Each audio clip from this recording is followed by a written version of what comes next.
I feel like I should probably explain why I made a fan edit of Terminator 3. Color grading, fixing the Terminator vision, taking out the overly campy jokes, add some music, change or add some sounds, making John Connor more relatable, a little less overstated. And then everywhere else was just fixing straight up errors. When you look at the original movie, the Terminator's point of view is almost useless. It's red, black, and white, and it's very high contrast. And the thing is James Cameron actually kept this consistent between the two movies. Yeah, in the second movie, it's still very high contrast. I mean, it looks cheap. It looks cheap and weird and like he's a slow old computer. In Terminator 3, they just put a red filter on what was essentially a colored scene. Honestly, I could do that really fast with the most basic tools. All I'd have to do to achieve that look is just... it's one filter, it's one switch. So I had to put kind of a tricky filter on it, bring up the whites, completely desaturated it to get rid of any color that was in there, because sometimes it wasn't just a complete red wash. You can see in this shot where they had a lot of bright lights to contend with. They didn't actually make it a complete red. And then I did my own red filter on there to create that high contrast. And then I threw the old net on top of that just to bring the blacks back down. You know, the result's pretty spot on. The lettering has this weird edging on it that was just sort of like an anomaly in that, but it was just a lazy filter. So here we are again, just red, black, and white, no other colors. And I think that helps to create a contrast between his point of view and the more advanced model. In Terminator 3, she has blue vision and he has red vision.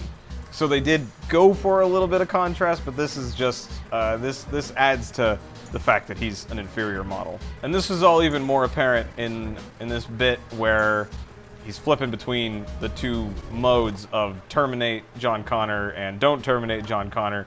And they actually heightened that by putting in a blue filter. So I kind of had to create a specific filter. When it cuts to his blue filter, he doesn't have all of the range of color. They also just add in flickers of just complete color, which just doesn't, you know, if your machine can't process other colors, then it just can't process them. They can't just suddenly pop in. I mean, there's no filter on that. So this was just about getting control of each one of those flickers. And you can see I created a cut in here and a new filter for each time that it did that. There's a couple of times where I really had to get involved and clear things up for the Terminator vision. Okay. I'm just gonna say whoever did the graphics for the Terminator's vision in this, man.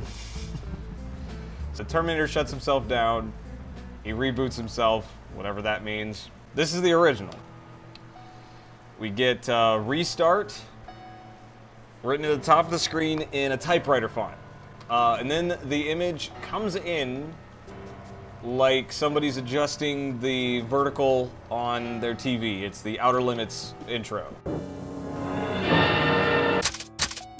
Okay, then there's some flashes of white and some nonsense comes up on the screen, and that's it. They also have some sounds to go with it. Let's.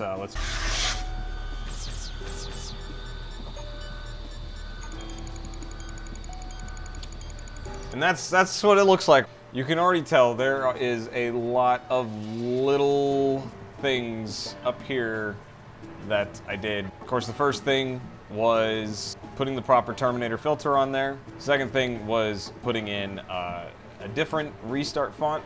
So here's my restart font, not typewriter font. The next thing was the actual image loading. Had to crop it a bit to get the restart off of the corner.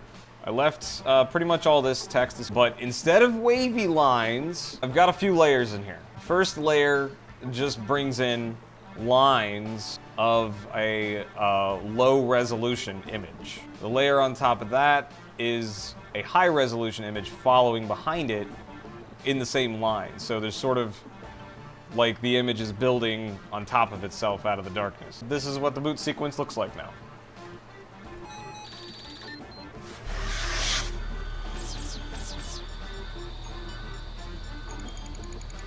So another one that I cannot explain to you why they did it this way.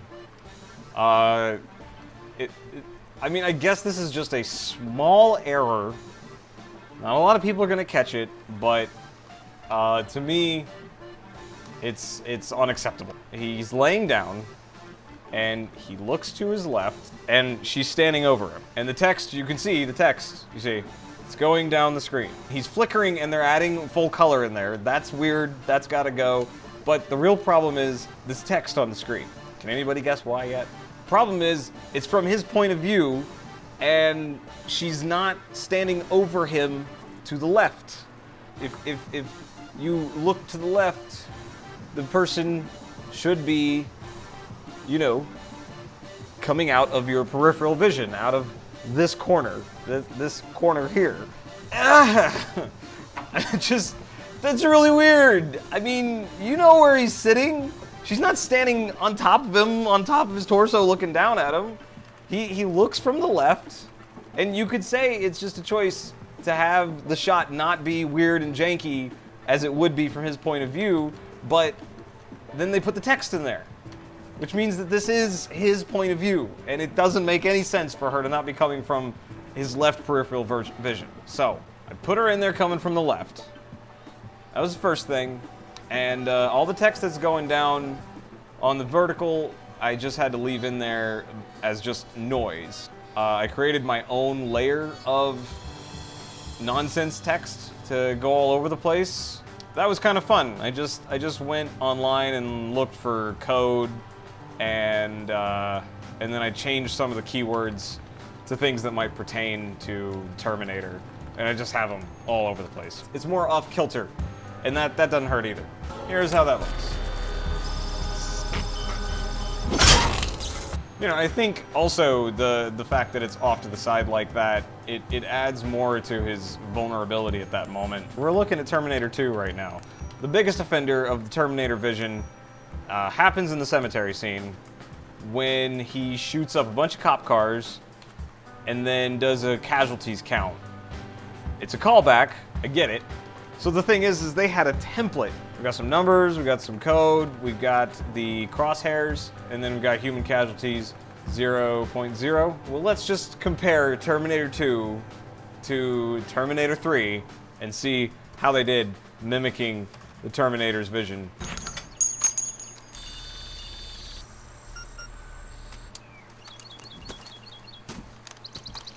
What? I mean, it's like the screenwriter watched Terminator 2, but the editor and the director did not. Did they watch it and they didn't care? I don't know, but my job is to care right now. That's not even the worst part. Look at the point of view. He's standing back here, and then when it goes to his point of view, it's like he's laying under the car. Okay. Okay. I started by screen capping this shot. Then I had to Photoshop out these 3 cops back here, and also Photoshop out the smoke so that it wasn't just sitting still. So this is the still frame that I start with. We add another layer that is just the front of this cop car. And then I've got 3 smokes going at the same time. So we just got a big smoke up in the front. We got a little bit of smoke off to the left here. And then we got the background smoke, which is gonna be behind this car right here. So then once I had a shot of just a still image with smoke moving in it, then I was able to crop it and give it a pan so it looks like he's actually looking over it. Add the Terminator filter, add the crosshair, and then a bunch of text. I mean, when you go by quick, you can't even tell which one's which.